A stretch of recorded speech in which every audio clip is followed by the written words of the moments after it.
Dr. Megan Clark. I'm the faculty co-chair of the St. John's University CRS Global Campus Committee, and it is my pleasure to welcome you here today to another one of our global webinars. As is our practice, we always begin with prayer, and I'd like to introduce Holly, one of our CRS ambassadors, in order to lead us in prayer. Hi, everyone. I invite everyone to come into a peaceful mindset and join us in our prayer. So in the name of the Father, and of the Son, and of the Holy Spirit, amen. Pope Francis has called for building an economy of inclusion, in which we are all called to play a part. We join him in praying for all those who administer the budgets, small or large, economies, financial institutions, and the markets of the world. May they ensure that the welfare of our planet and of all our people always guide their decisions. We pray that this new vision of the economy celebrates a vision of success, including compassion, justice, and care, in which we all participate in building a culture of belonging, where we create the space for each and every person to share their gifts. Amen. In the name of the Father, and of the Son, and of the Holy Spirit. Amen.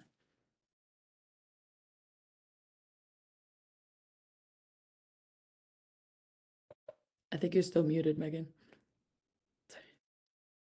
We are incredibly lucky at St. John's to have wonderful students in our ambassador chapter who do great work across the university.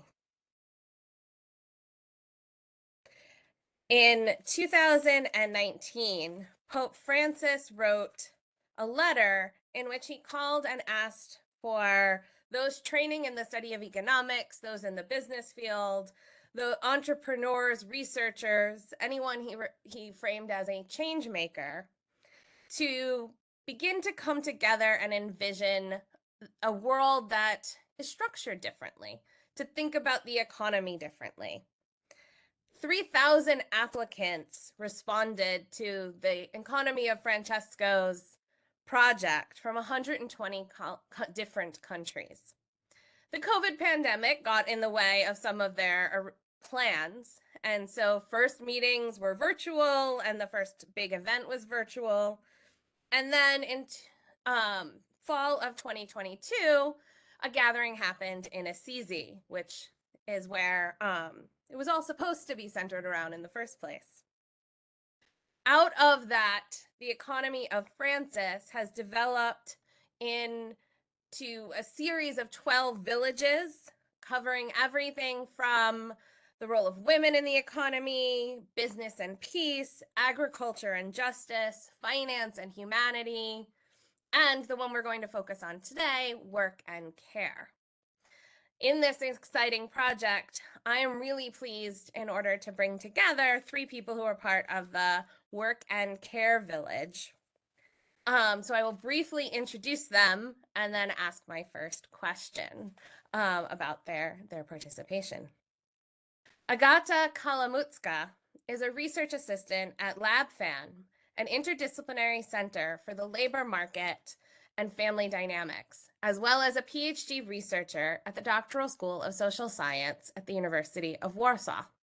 She's an economist whose research interests cover family dynamics, union formation, fertility intentions, and family policy, as well as the importance of flexible working conditions and work-life balance.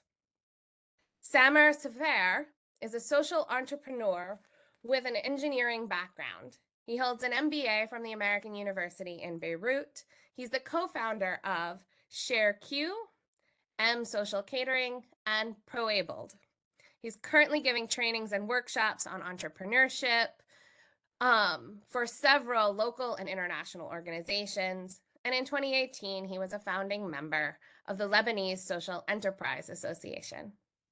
And finally, we have Dr. Tracey Freiburg, visiting assistant professor in our Tobin College of Business in the Department of Economics and Finance.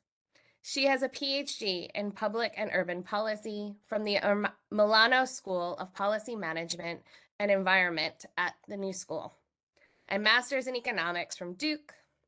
And she focuses on labor economics, policy, and benefits with special attention to traditionally marginalized groups.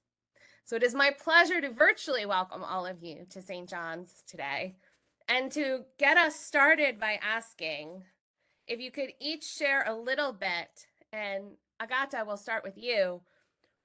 What drew you to the economy of Francis?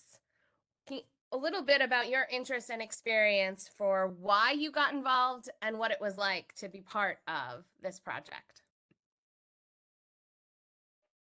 Thank you very much. Welcome, everyone. I'm very happy to be with you here and to see the faces that I saw in September in Assisi, and also new faces. And I'm very happy to share my experience and things that bring me to the economy of Francesco. So as Megan introduced me, I'm an economist focusing on the flexible working condition and how it affects family formation. So these two relationship between the labor market and the family formation is a topic of my interest. I'm doing it in my PhD studies. So as you probably understand, that I was like, my whole education was economy. Like economics, quantitative methods of economics, and then demography. Demography was something that I was focusing on, and then labor market interest went after. However, I was also interested in a Catholic social teaching in the meantime, but focusing more on the JP2, of course. I'm Polish. So I'm a part of the community called Tercio Millennio Institute, that is focusing on the JP2 thought, and also like Catholic social teaching in general. And the reading that we were focusing on is Centesimus Annus, written by JP2, of course. It's focusing on different on economics, and also the state regulations, all these matters that was connected to me in my education. However, during my studies, always my lecturers always is saying that the most important thing in a company, in a firm, is profit maximization.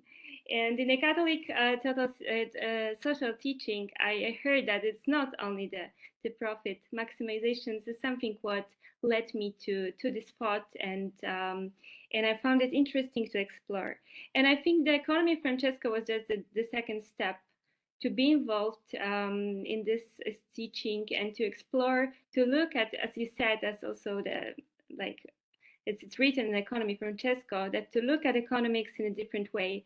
And that's why I'm here, not only because it's my scientific interest, but also I think it's very important for me as a human being. Thank you very much.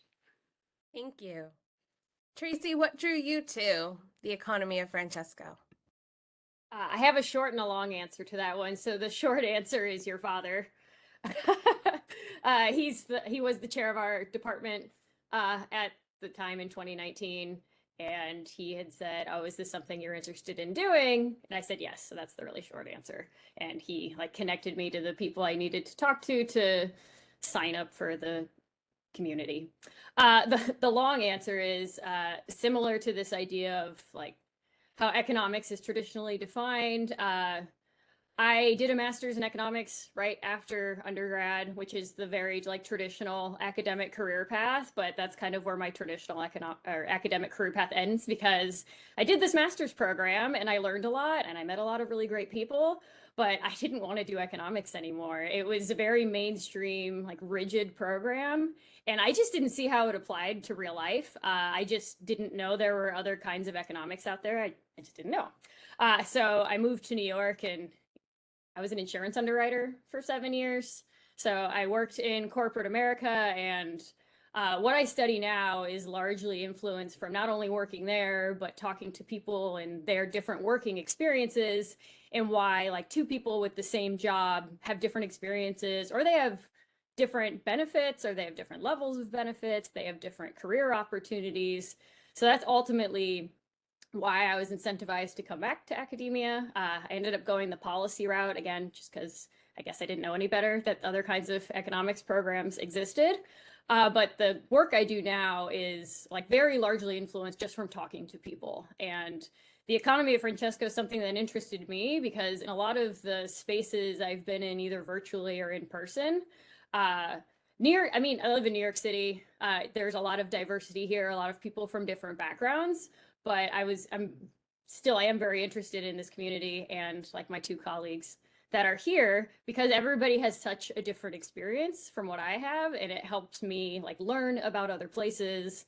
And a lot of the sessions we were in, we can come from all different parts of the world, but it kind of boiled down to everybody was having the same, I don't want to call it issues, but there were like red flags on a lot of similar issues, no matter where we came from. Yeah, that's good. Thank you. For those on the webinar who don't know, Tracey was referring to Dr. Charles Clark in our economics department at Tobin, who was also my father. Samer, could you share a little bit with us about, you come from outside of academia, what drew you to the economy of Francis? Yeah, sure. So first, I want to start to say that it feels good to meet again with people that work in the economy of Francesco because we feel connected, although we're from the other sides of the planet. So why I was interested in the economy of Francesco, it goes back to why I shifted in social entrepreneurship. It started around 10 years ago. I used to work in engineering in a multinational company in telecom. And then I said, this is not what I wanted. I didn't want to say, okay, in 20 years, I sold 20 million phones for any company. So I was praying a lot. I was thinking a lot. And I said, I want something that joins entrepreneurship and management, social impact, and spirituality. So I discussed social entrepreneurship and we started our social enterprise. Fast forward 10 years, when I saw Economy of Francesco, it joins entrepreneurship and economy, social impact, and spirituality. So I was like, that was it. I wanted to be part of it. I wanted to engage in this and be part of people that are searching for the same thing. So I was happy to join in, myself and my wife together, and we joined the Economy of Francesco. That's wonderful, and it's wonderful that you were both able to be part of it together. That is a part of your story that I didn't know. That's really lovely.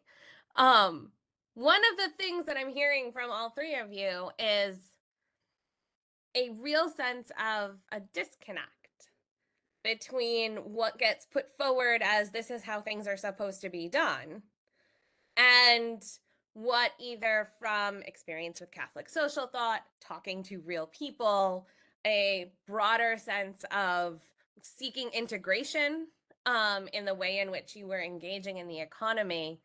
So before I ask even more about the work that you're doing with it, I want to ask Tracey, I want to start with you and ask if you could say a little bit, because this is part of what Francis is asking us to reimagine, right? That work and the economy and profit and all of these structures should be different than they are. And all three of you were in the work and care village. So I want to focus in particularly on work. Why does it matter so much how we speak and define work? How are these usually used and defined in mainstream economics? And how is it different if we approach work and care from the perspective of dignity, from the way that the Economy of Francis is asking us to? Okay, so, sure. So just because I know like my mom is on here and some of my other family members, I'm not going to assume everybody on here has taken an economics class. But I think it's probably not surprising that economics as the discipline is always kind of this standoffish. It's benefited me because I tell people I teach economics and they just automatically assume I'm smart. So I say like, yeah, I know everything. But economics is traditionally, it's very jargony, and the jargon is weirdly specific, and it's based on a lot of these like underlying values or principles that were relevant a very long time ago. And some of those still hold today. But in this kind of like how we define work, like an economics textbook is very specific about how work is defined. It's and economics as a discipline is very binary. It's like it is or it isn't. And now that economics is very like a quantitative discipline, that kind of gets buried in data too, like you're male or you're female, you're black or you're white, and it's all very like a binary. So the same thing happens for like allocation of time. There are two ways you can spend your time. It's labor, which is officially defined as time spent where you get a wage, and there's leisure that captures everything else. So I think Megan, you and I have talked about this, and I say this to my students too. It's like, well, none of you are getting paid to be here. It's just me. So this is leisure for you and it's work for me, right? And in economics, because work is officially defined as getting a wage, there's all kinds of models about how wages are determined, but it's this idea that this amount of time that you're spending at your job or at your work, you get a price for it. Like you get paid for your time. And that gets lost, and that turns into that's how much you're valued, right? So I think in any context across the world, if your wage or your salary is higher, you're interpreted as somebody that's worth more, right? When price and value really shouldn't be interpreted as the same thing. But in mainstream economics, again, it's like, oh, well, we have data for this, so this is what we're going to present on. I think there's a lot of economics writing on how ethics isn't necessarily ignored in economics, but like thinking like an economist. It's so there's an article by Michael Sandel who talks about all these different kind of ethics, and like there's a business, if you don't want to wait online, you can pay somebody to wait online, right?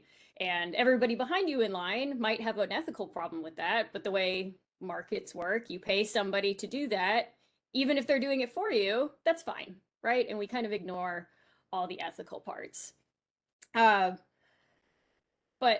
ultimately, it's not like trying to be mean about it, but that's just kind of how we are in our society. And I'll just say one more thing about the Economy of Francesco specifically. In one of these virtual sessions, we had a speaker. Her name's Jennifer Nadelsky, and she's a Canadian academic, and she talks about like the way we introduce ourselves to each other. And this is very prevalent in New York City and America in general. When you meet somebody, you say, well, what do you do?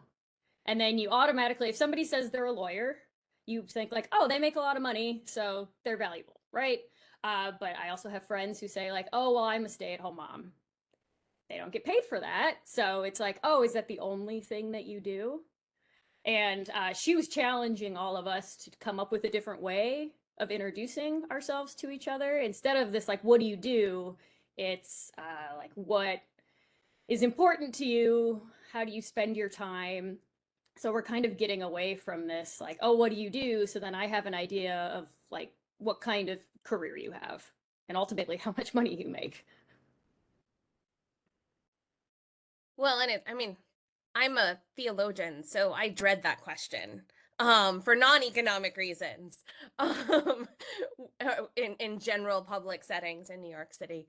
One of the things that it strikes me is in this, right, conflation of, work is labor and labor is what you get paid for, and that then sets your value, is you mentioned that ethics is kind of separated out, but at the same time, so is kind of any kind of question of the common good at all. And so our stay-at-home mom friends who are raising children, which is, incredibly intense labor, but doesn't get compensated, that then is as if they're spending all of their time on leisure.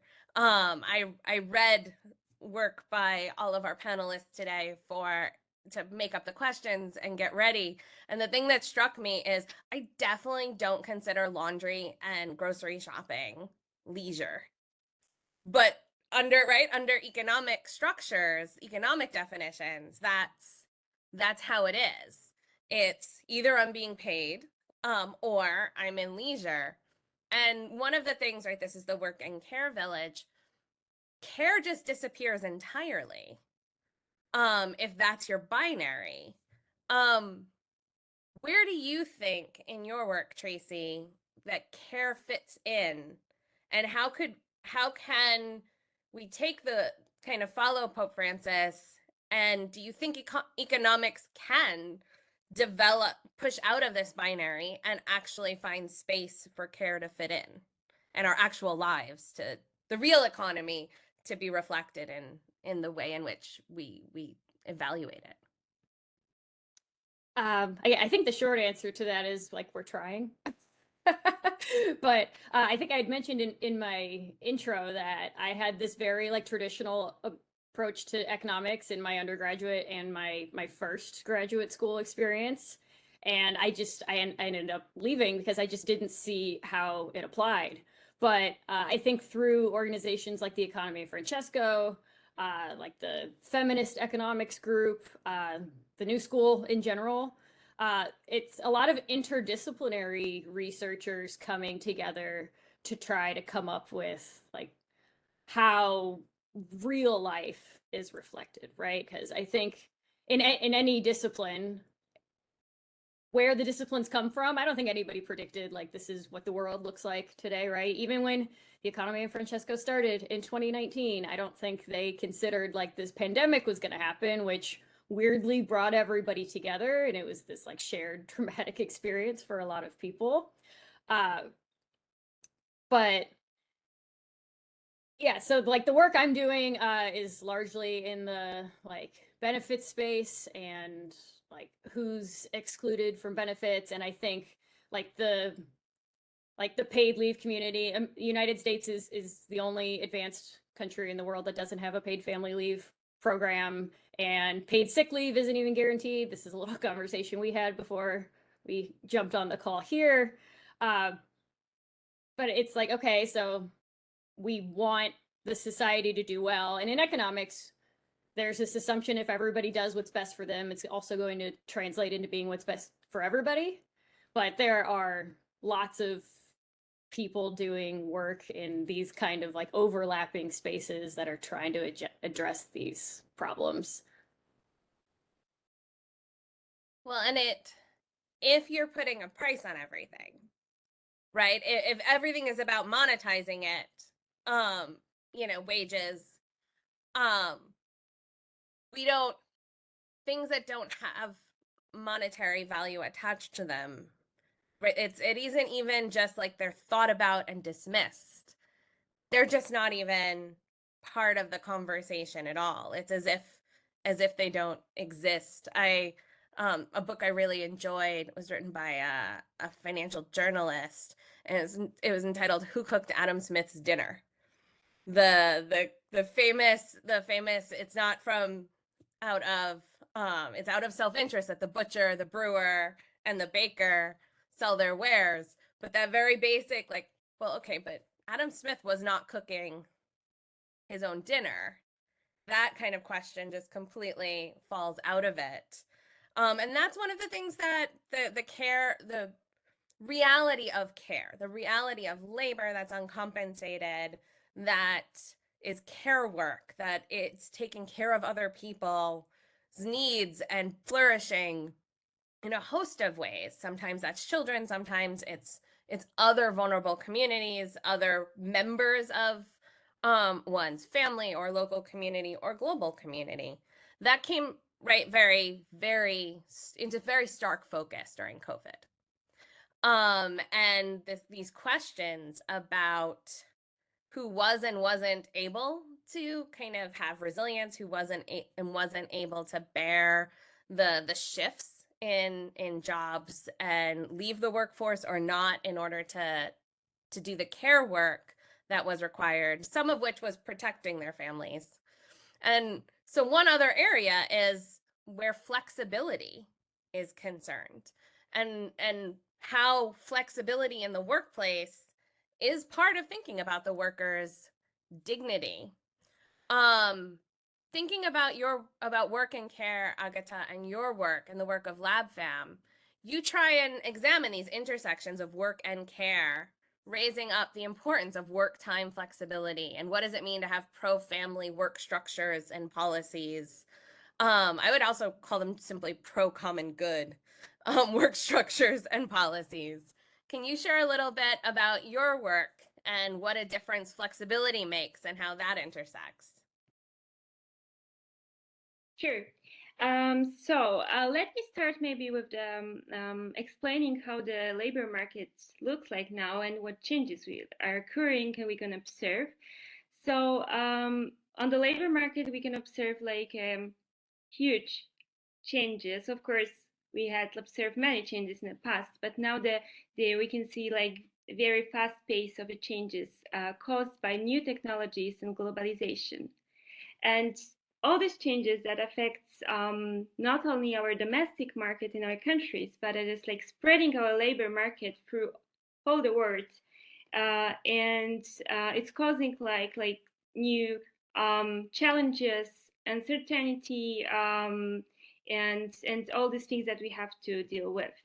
And new technology as causing these new demands for the work, and we can see that the globalization also lead us to the society that provide 24-hour work. We live now in a world without the boundless working time, because we provide work every hour in different time zones. We have to adjust to the new needs, and all these changes are leading us to the conclusion that that the new way of working is far beyond the traditional jobs that used to be, that we observed before. And one of this is of course flexibility. But the flexibility we can consider in a few dimensions. It can be remote working, job autonomy, and also flexible working hours that I'm focusing on. And why is it important? Because we consider flexible working hours as something that will help us.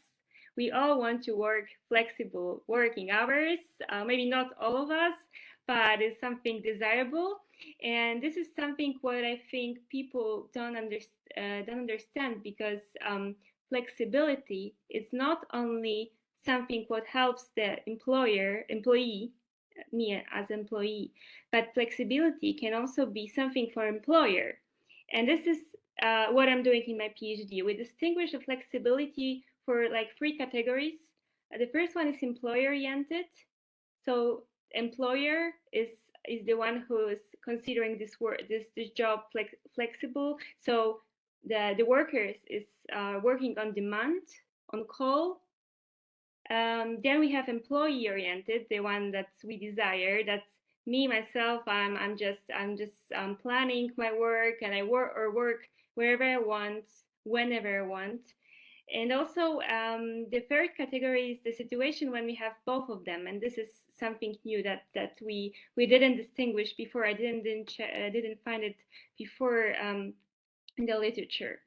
And how it affects our life, because like as we consider flexibility is something what helps us like combining work, family life, reducing the work family conflict, then in my analysis, the results of my analysis, I see that this employer oriented is connected to the job characteristics as a job pressure, overtime.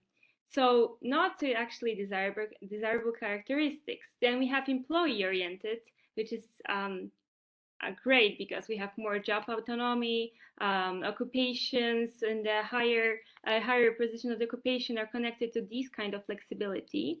And then we have both employer and employee oriented flexibility, and they are joining these two good and bad, like disadvantages and advantages of characteristics that I mentioned before. So then we can consider, this is the task for my PhD thesis, to analyze what type of flexibility could help us to decide to form a family, to start a family, to have more children, and to also increase our work-life balance, to have the better opportunity to grow and care. So that's my work. Thank you. And it is terribly important, and this is something that is important for Catholic social teaching, it's important to have data, right? It is important that we don't just kind of think about what may or may not, what we think sounds like it would be more pro-family and pro-employee and lead to greater flexibility and resilience, lead to the common good. We do, right? We need data and to ask questions. It's interesting the way in which COVID shifts even the questions we thought, categories we thought we had enough of that we don't. Another area where this comes into play, where flexibility and dignity and what does this all look like is within the area of thinking about disability and inclusion. And this is someplace where, Samer, you have worked a great deal through Pro-Abled Academy and on developing and training people for what does an inclusive workplace, what does a workplace that values dignity look like. Can you tell us a little bit about Pro-Abled and the work that you do and what you believe is required for rethinking work and care to truly include everyone, including those who are differently abled? Sure. So first, why we started Pro-Abled, and we've been doing social entrepreneurship for the past 10 years. It started with seeing a need on the ground. When first it's the shift of the mindset. So we used to have in the disability inclusion sector something called the medical model that used to think that the problem with people with disabilities is the medical condition. Then this shifted to become what we call the social and right-based model, where we realized that the challenge is in society putting barriers for people that have impairments that is causing a disability. A very simple example. So before 20, 30 years ago, if someone is on a wheelchair, the problem for them is the person on a wheelchair. Now we think that the problem is my office accessible for a person on a wheelchair? Are my colleagues trained to interact with someone on a wheelchair and work properly with someone on a wheelchair? So we shifted into what we call the social and right-based model. I saw this in the private sector since I work in the private sector, and I saw this in universities since I also teach at 2 universities in Lebanon. And we realized that engineers, HRs, business students would stay for 3, 4, 5, 6 years at university. They wouldn't take one single short course about how to interact with people with disabilities. So how can we find solutions for this? We launched Pro-Abled. So it's called Pro-Abled because we believe that people are not disabled, they are professionally abled. So it's a mindset, it's a culture. And based on it, we built Pro-Abled Academy. It's a full online academy. Like you have Coursera or Udemy. So you have a Pro-Abled Academy that provides online, short, self-paced courses on disability inclusion, each in their field of work or field of studies. So for HRs, engineers, business, humanities, etc. And complementing this, we provide training, coaching, consulting to big companies, to name a few, Pepsi, Diageo, and others, on how can they become more inclusive. And we have a department where we connect people with disabilities with jobs among companies or institutions that actually are willing to employ people with disabilities. So what would this lead? This would lead for a mindset shift.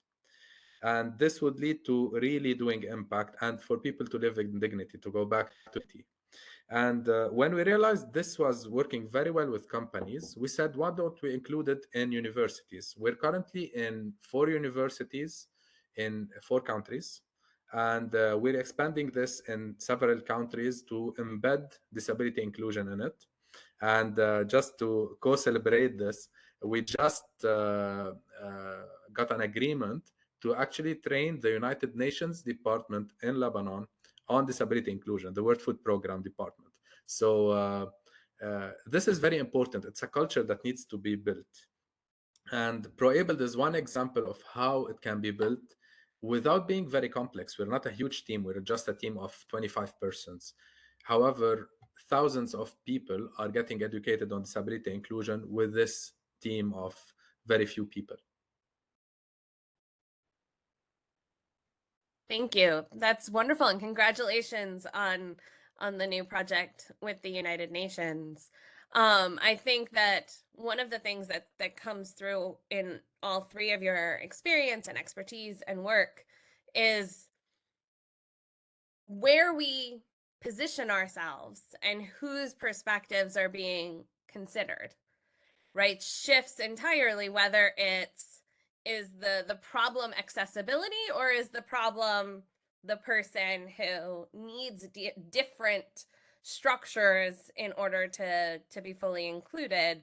And yet when those are there, right, there's no difference in what they're able to contribute from others who are able to contribute. One of the questions I have, and I want to just say for anyone who's on the webinar, if you have a question you would like me to ask the panel, please put it in the chat. One person noted in the chat that in the 1940s, there was a move in the United States to include and calculate the work of housewives into the GDP, and it was rejected by the Department of Commerce. That as a fact that was submitted into the chat. I have seen videos from the ILO and the United Nations that looked at, I think it was in Switzerland. If you added up all the care work and put it in terms of monetary value, it would equal or come very close to banking and chocolate in terms of portion of the economy. Right. So this is a situation in which what your work, all three of you, and with the Economy of Francesco and Catholic social teaching try and push, is to actually recognize real people, recognize what's really going on in terms of the common good. And so I want to shift back to your own professional and personal experiences and ask some questions about what your takeaways are from the Economy of Francis. And I am going to keep an eye on the chat in the event that we have a specific question come in. What is one thing that you learned from participating in the village, in the Economy of Francesco, that has changed or developed or expanded your own thinking on work and care, maybe in a way you hadn't expected before it began? And we can start with Agata.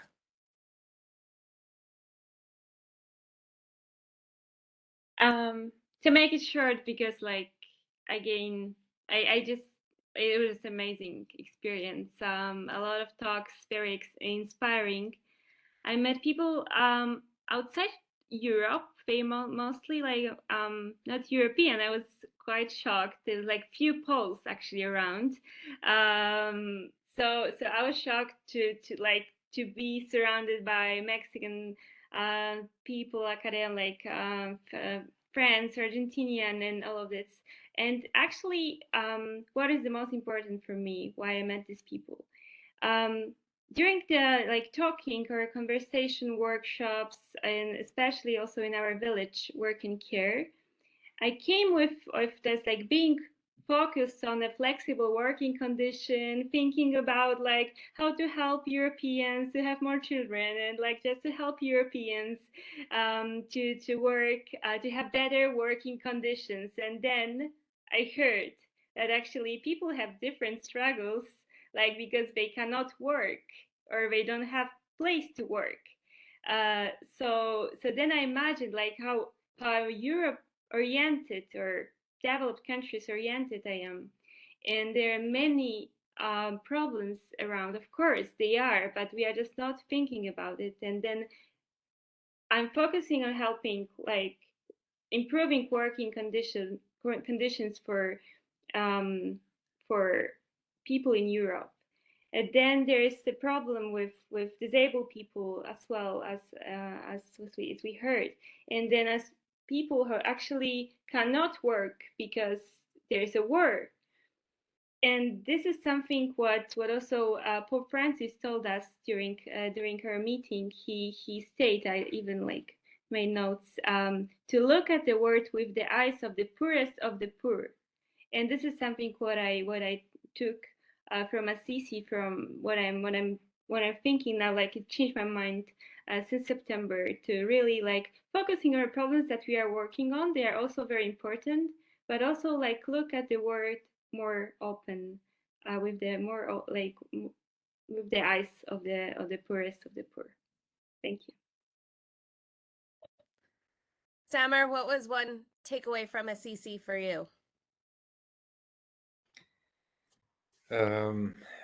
I'll build on what Agata was saying. There's a shared blessing. Like uh, I think each one of us was trying to do his own mission in his own country or in his own scope.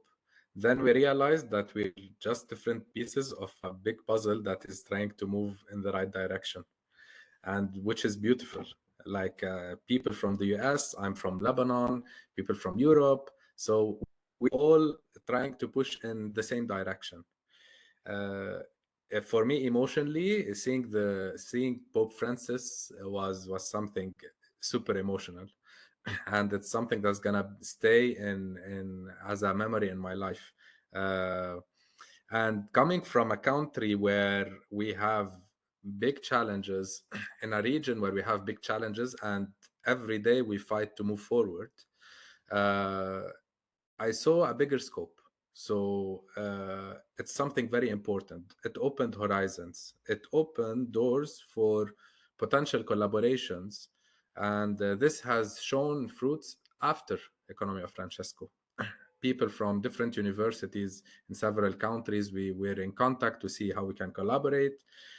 People from different companies, people from different NGOs, and one major thing that is very important is that Pope Francis reminded us that we had a major role to play.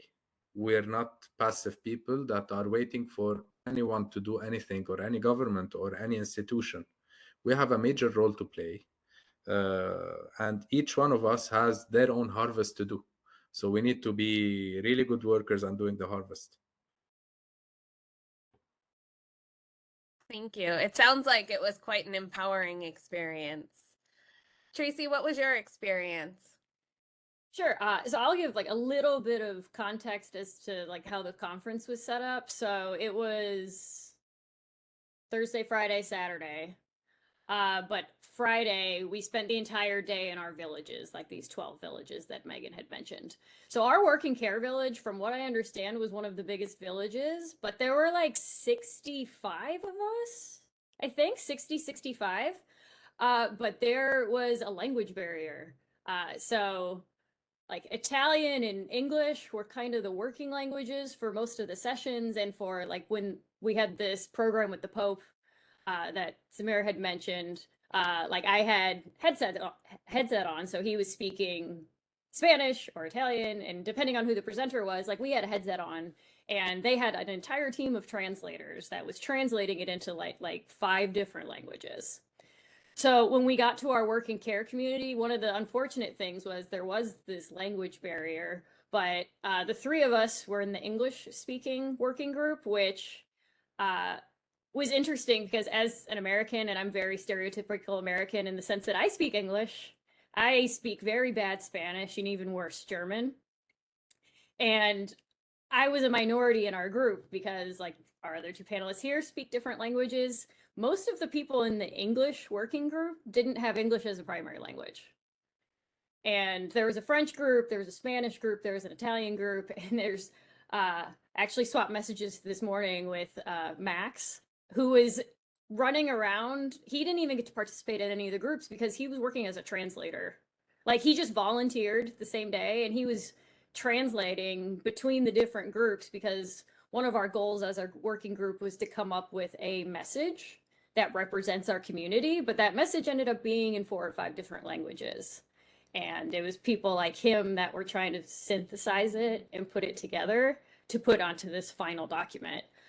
So I think like one of the big lessons that I learned is that this global community, and everybody had a chance to present at the end of this day, and they translated into English, Spanish, the different languages. I just remember all of these volunteers, like if somebody spoke French and English, they would go sit next to the French speaking person and they would tell that person what the person on stage was saying. So I understand language barriers and everything, but I think I just didn't like fully grasp. Like people were just willing to forego like this experience the three of us had to work as translators to help other people understand what like the larger conversations that were happening in our village. And again, as I mentioned before, maybe some of it was lost in translation, but a lot of us were talking about a lot of the same things. And especially the Spanish speaking group, like was really passionate about having their stories heard. And everybody had such like an inspiring and unique story that that was a like a huge valuable lesson that I took away from that day in general. Thank you. It is one of those, it's care for the community, right? Those that have the skills, right? Making sure and using those skills in order to enhance. So it may, in some ways, they may have been participating slightly less as economists or raising up their experience, and at the other end, they're participating even more in shaping what comes out. It is one of those tricky things about any sort of global conversation. And to be perfectly honest, as someone who spent a good bit of time at places like the UN, it's it sounds like it sounds like a lot of people stepped up in terms of and were so committed that it worked a lot better than side room discussions tend to go in kind of a lot of other international spheres where only those with the capacity to speak the multiple languages or that can speak English or French really get a seat at the table. And that brings me to one of the criticisms that we hear about this vision that Pope Francis is inviting us into. And it's a vision that Catholic social teaching has been trying to invite people to consider for over 190 years. And that is that a different way of doing this is possible. And the primary critique is always that it's just not optimistic, that it's unrealistic, that it's too optimistic, that this can't happen. It's just that Pope Francis doesn't understand that what he's envisioning just isn't possible. And yet, what I hear from the three of you is incredible optimism that's not pie in the sky, but is grounded in this experience that you had, but also in how it then made you recognize and be able to pick up differently on what is going on in your field, in your countries, and those kinds of things. So how would you answer Pope Francis's critics who say this is just unrealistic? He doesn't really get the real economy. And maybe I'll start with Agata, because all these critiques were also labeled against John Paul II. Yeah, thank you. So you said it's a vision. I don't think like the vision is realistic. I mean, like vision is something what brings us together in Assisi in September 2022, right, or started in 2019. A vision that brings us together, and I think like reading is something that it for sure will save the world. Like, can we even save the world? I mean, like, can we change the word holy? Me, myself, probably not. Even a group, like a brilliant group as we are, four of us, we want. However, something what I think describing two words, describing what we can do, it's spread and share. So we are sitting together in Assisi, and then we spread around the world and are doing our job, the place that we are living, and then we share our story with others, and then we can look at the world, as I say, more broaden, like more like seeing words from different sides, because we will hear each other, we will see different situations, different contexts, different regions. And I think this is realistic, that this vision brings us together, and then we do our work, do our jobs in a place that we are living. And then this is the way how we can change or apply the vision of Pope Francis. How we bit by bit build a culture, as you were saying, Samer. Do you think that it is? I'm obviously you've committed yourself to working to build a particular culture of inclusion. What do you say to when you are met with critics who say, "Well, we just can't change that. It's not realistic." What did you find? How would you respond to those kinds of to the critics of Pope Francis? Um, yeah, so uh, it starts from I'm gonna start from somewhere which is biblical, because why Jesus had authority in what he was saying. It's because he lived what he was saying. He was authentic and aligned with what he was, the words he was speaking. Going to social entrepreneurship. In social entrepreneurship, we learned that first you need to build a small success story where you are, then you scale it, then you ask for this to become mainstream. Advocating, you name it, whatever you want. Scaling, advocating, normalizing, mainstreaming.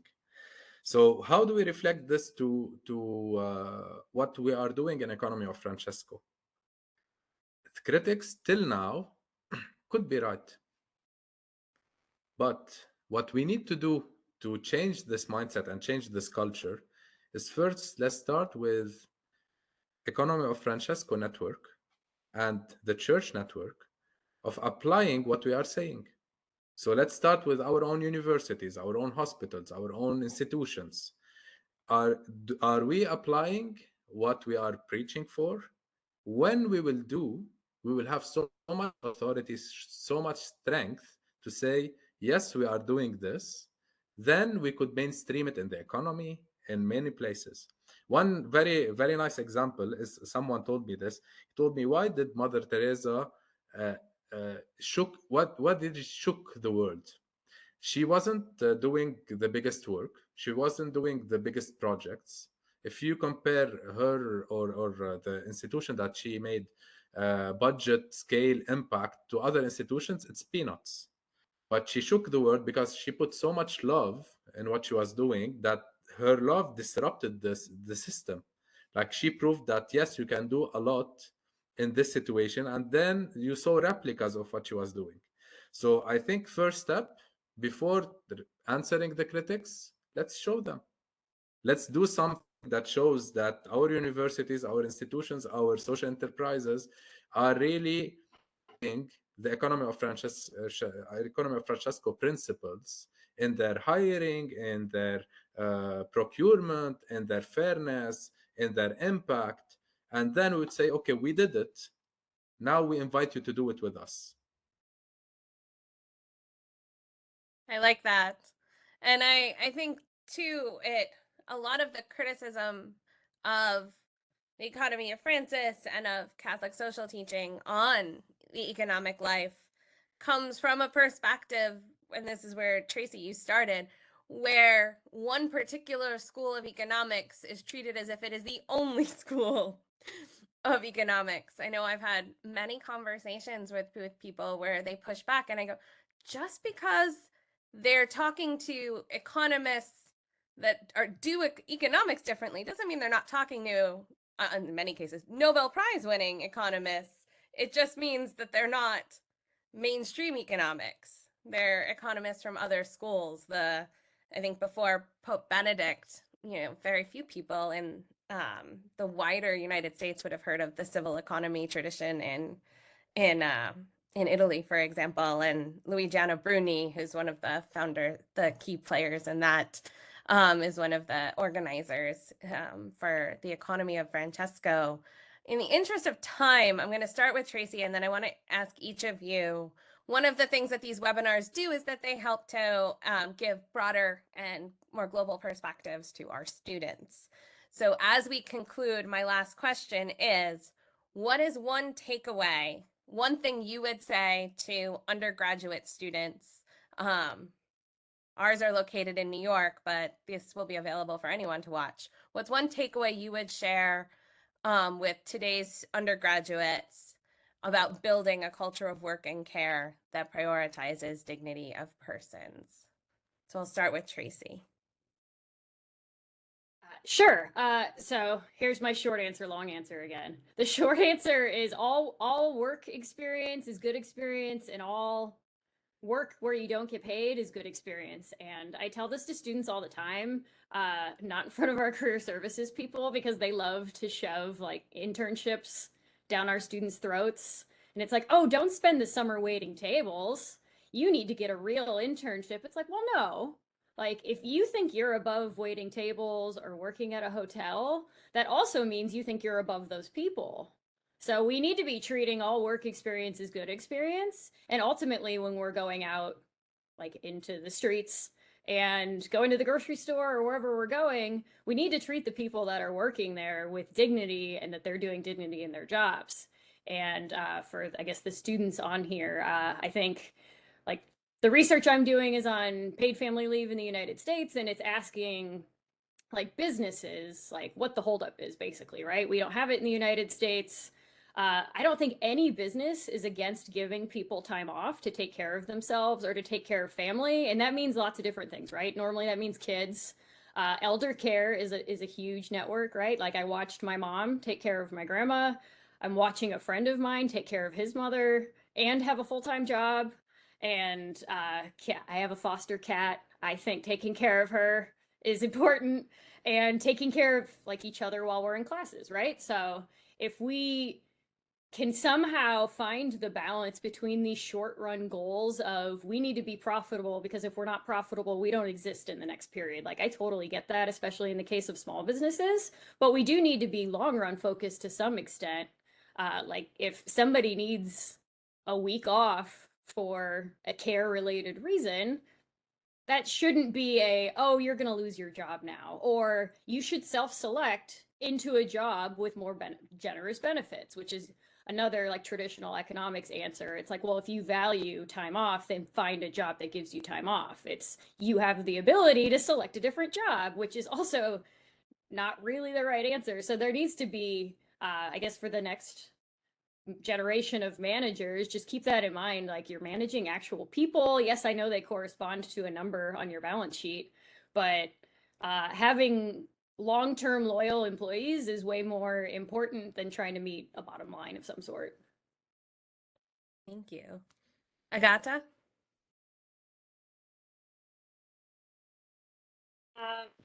I didn't answer about the criticism of JP too, so I will just join these two questions because it's very important, because he had a vision about the communist collapse and solidarity movement. I don't know if you're familiar with this term, but they were fighting for workers' dignity, not against communism. So they were fighting for workers' community. It was the first step to the communist collapse. So he had a vision, and then the people just did their work, and everything was better. The sentence that I wanted to tell at the end, it's actually from Santa Simusanus. I was just looking through the notes I had made 3 years ago or 4 years ago, and actually I read through the Santa Simusanus very shortly once again, and it's very connected to Economy of Francesco. So it's great that the spot is continuing. So the sentence is: profit is a regulator of the life of a business, but it's not the only one. Other human and moral factors must also be considered, which in the long term are at least equally important for the life of business. So this is something what I wanted to tell you. If your lecturers saying that the profit maximization is the only aim, the only goal of the company, don't believe them. Humans are also very important. Thank you very much. Thank you. And I appreciate the line from Santissimus Annus. I spend a lot of time going around giving talks on how there is an awful lot of convergence between John Paul II's vision of economic justice and Pope Francis's. Summer, you get the last piece of wisdom to what would you say to our students? First, I want to say that Agata just stole my words. I wanted to say this. So actually, two things. First, believe that people that have disabilities are actually professionally abled. They are a win to the workforce. They are a win as clientele. If you become disability inclusive, this is good for the economy. And this is good for companies. That's why when we meet companies, we speak with them first, what's in it for you? And when they get convinced, then they move into the other stuff. So this generation of students can be ambassadors of inclusion. And don't underestimate what you can do. The whole economy starts and looks on who are the new people coming in, the youth, and what are they searching for as clients, as employers. And the economy shifts according to this. So economy starts at the clients, at the customers' wants. And when the customers say, I want to buy socially responsible products, environmentally friendly products, I want companies that hire inclusively, then companies would shift and the economy would shift. So first, be inclusive. Second, be responsible consumers. And third, which is for me extremely important to share, search for your mission in life. Your mission in life will bring you happiness. Live a blessing. You can choose. You have total freedom to choose a very traditional classic work, or you can choose to be more and to live more. So think about what's beyond what I'm living traditionally or classically, and how can I live something that brings me happiness and blessing, and just do it. Thank you. And I want to thank all of you for sharing your experiences and research and wisdom with us today. I want to thank everyone who signed on to watch and who will watch it when it's uploaded to YouTube. I also want to note to those who are local to St. John's, our next event will actually be in person on April 17th during Monday's Common Hour, and that will be a talk on Pope Francis's Fratelli Tutti and the problem of rising populism and nationalism in Europe with Dr. Ellen van Stitchel from Leuven in Belgium. Thank you very much, and I hope everyone has a lovely day. To the person in the chat who asked, we have a St. John's CRS Global Campus YouTube channel.